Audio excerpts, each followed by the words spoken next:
Assalamualaikum warahmatullahi wabarakatuh. Nama saya Raihan Syabili, NIM 19040136. Di sini saya akan menjelaskan tentang bab 2 TPM Jisuhozen pemeliharaan otonom.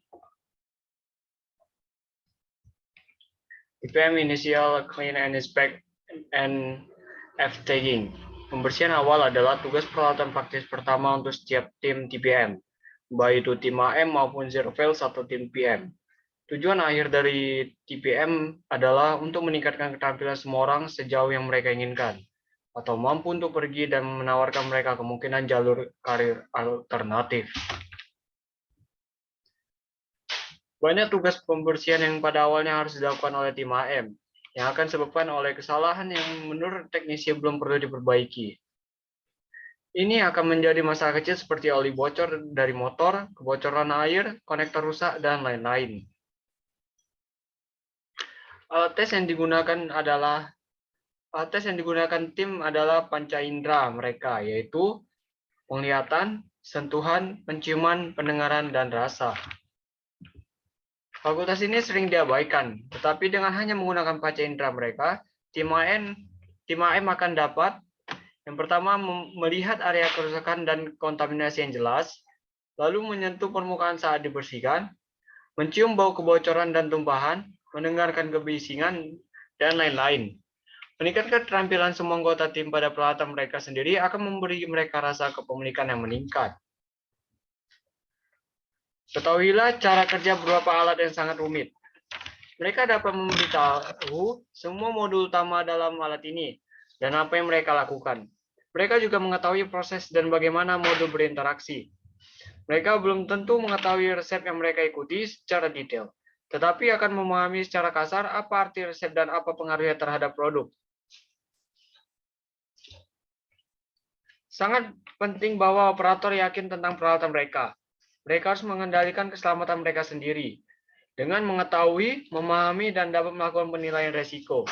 Ketahuilah di area mana mereka dan rekan satu tim mereka telah disetujui untuk bekerja dan memiliki pelatihan yang diperlukan untuk memungkinkan mereka benar-benar melakukan pekerjaan itu.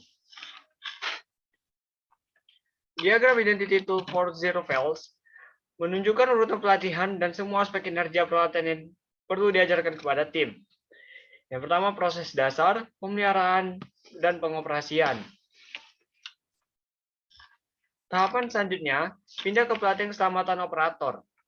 Dilatih secara efektif dengan cara yang sama dan pada tingkatan yang sama dengan teknisi yang dilatih.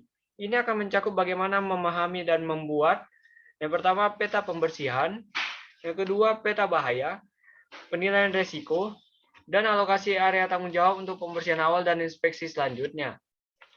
Tahapan pelatihan keselamatan operator ini juga menunjukkan perencanaan, pemeriksaan keamanan, tag F, dan perekaman data.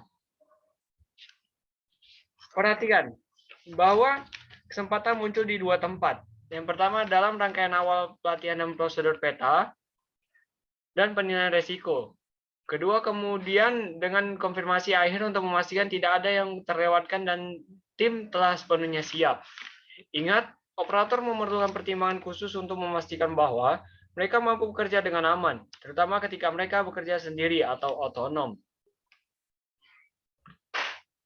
Persiapan dan dokumen yang diperlukan sebelum mesin sentuh cukup banyak, baik tim AM maupun tim PM atau Zero Fails. Harus benar-benar menguasai semuanya, atau jika Anda memiliki prosedur yang berbeda, mereka harus sepenuhnya terlatih dalam pengaturan prosedur keselamatan yang digunakan oleh organisasi tempatnya bekerja. Tata cara yang terdapat dalam buku tersebut antara lain, yang pertama peta area, sebuah gambar yang memberikan area fungsional batas yang ditentukan. Kedua, peta bahaya, daftar bahaya yang ada di setiap area. Ketiga, membersihkan peta, gambar atau foto yang menunjukkan detail dan komentar khusus tentang bagian mana yang harus dibersihkan. Yang keempat, penilaian resiko atau RA dan prosedur kerja aman atau SWP. Kelima, lembar log F tag, data yang menjelaskan tentang tag F. Lalu lembar sertifikasi tugas, bukti bahwa tim tersebut kompeten dan penilaian risiko terkait serta referensi prosedur kerja yang aman. Ambil keputusan berdasarkan data, bukan firasat. Akan tetapi jangan abaikan firasat tersebut. Buktikan bahwa mereka memiliki validitas atau bereksperimenlah untuk membuktikannya. Ingatlah bahwa untuk setiap percobaan yang dilakukan, kita akan kehilangan beberapa jam produksi, menggunakan beberapa jam tenaga kerja, dan membayar biaya produksi uji dan bahan, memanfaatkan waktu pasca eksperimen untuk memeriksa dan memproses hasilnya. Cara merekam Fuguai.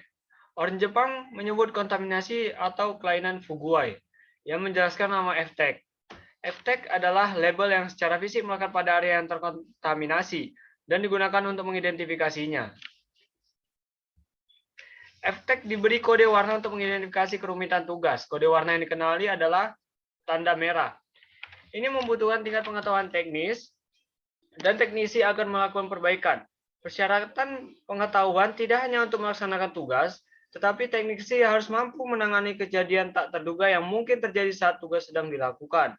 Lalu label putih. Ini membutuhkan lebih sedikit pengetahuan daripada tag merah dan dapat dilakukan oleh operator setelah instruksi dan pengujian untuk mengonfirmasi pemahaman.